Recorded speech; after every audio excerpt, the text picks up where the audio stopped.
ఈ మధ్య కంగనా రనౌత్ని చండీగఢ్ విమానాశ్రయంలో కుల్వీందర్ కౌర్ అనే ఒక సిఐఎస్ఎఫ్ జవాను చెంపదెబ్బ కొట్టింది.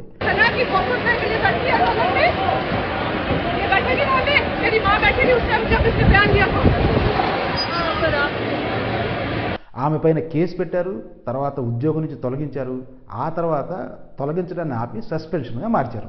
ఇంతవరకు ఓకే. కానీ ఆమె చేసిన పనిని చాలా గొప్పగా కీర్తిస్తూ పెద్ద ఉద్యమకారురాల్లాగా, పెద్ద పోరాట యోధురాల్లాగా సోషల్ మీడియాని ఇలాంటి ఇమేజెస్తో ముంచేస్తున్నారు. పోరాటం అంటే ఇదా? విప్లవం అంటే ఇదా? కేంద్ర ప్రభుత్వం తెచ్చిన రైతు చట్టాలను వ్యతిరేకిస్తూ కొన్ని నెలల పాటు రోడ్ల మీద అనేక నిర్బంధాలను ఎదుర్కొని చేశారు కదా, దాన్ని పోరాటం అనాలి. అలాంటి వాళ్లతో ఈమెను పోల్చడం ఎంతవరకు కరెక్ట్? వాళ్ళ గౌరవానికి కూడా ఇది మంచిది కాదు. ఆ ఉద్యమాన్ని అపహాస్యం చేయడమే అవుతుంది.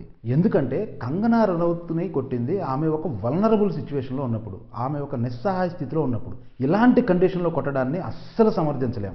నిజమే, కంగనా రనౌత్ రైతు ఉద్యమాలని, రైతుల్ని చాలా నీచంగా మాట్లాడింది.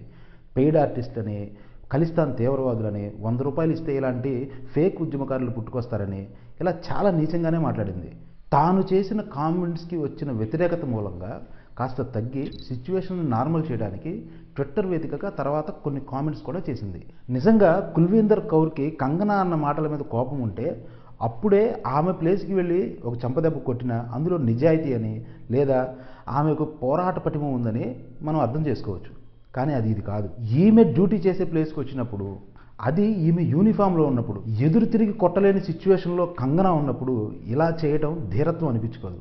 అదొక ఫాసిస్ట్ పోకడగానే నేను చూస్తాను. ఫాసిజాన్ని ఎదుర్కోవడానికి ఫాసిజమే చూపించేటట్లయితే మనం ఇన్ని వ్యవస్థలను ఏర్పాటు చేసుకుని ఏం ఉపయోగం? వాస్తవంగా చెప్పాలంటే ఇక్కడ కంగనా తిరగబడి కౌర్ని కొట్టి ఉంటే అది ధీరత్వం అయ్యేది తప్ప ఈమెదే ధీరత్వం కాదు, అనవసరమైన ఆవేశం. ఈ మాట నేను అనడం కాదు, ఆ కుల్వీందర్ కౌరే అన్నదని, క్షమాపణ కూడా చెప్పిందని సిఐఎస్ఎఫ్ డిఐజీ ఎన్డీటీవీకి చెప్పారు. లింక్ డిస్క్రిప్షన్లో ఉంది, చూడండి. ఎదుటి వాళ్ళు ఏమీ చేయలేని నిస్సహాయ స్థితిలో ఉన్నప్పుడు వాళ్ళ మీద బలం ప్రయోగించడం అనేది ఆధిపత్య భావజాలం తప్ప ఇంకొకటి కాదు, పోరాటం అస్సలు కాదు. కుల్వీందర్ కౌరే క్షమాపణలు చెప్పాక కూడా చాలామంది ఆమె చర్యను సమర్థిస్తూ ఇంకా సోషల్ మీడియాలో పోస్టులు పెడుతూనే ఉన్నారు.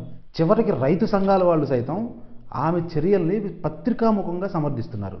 దీన్ని ఎలా చూడాలో అర్థం కావట్లేదు. మనల్ని సపోర్ట్ చేస్తూ ఎవరైనా అతివాద చర్యలకు దిగితే వాటిని ఖండించాలి, కానీ సమర్థించుకుంటూ పోతే ప్రజల్ని తప్పుదోవ పట్టించడమే కాకుండా ప్రజల మద్దతు కూడా కోల్పోతాం. పైగా కోతికి కొబ్బరి చెప్పు దొరికినట్టు వీళ్ళందరికీ ఏఐ దొరికింది. దాంతో అడ్డమైన ఇమేజెస్ అన్ని జనరేట్ చేసి సోషల్ మీడియాలో కొట్టేస్తున్నారు. ఇప్పుడు దాకా చెప్పింది కూడా అర్థం కాకపోతే అందరూ కలిసి ఎన్ఎస్జీలో జాయిన్ అయిపోండి. దేశంలో ఉన్న బడా నాయకులంతా మీకు వల్నరబుల్గా తయారైపోతారు. అందరిని వేసేసి తాలిబాన్ తరహాలో మిలిటరీ పాలన చేసుకోండి. ఇదా మనం కోరుకునేది.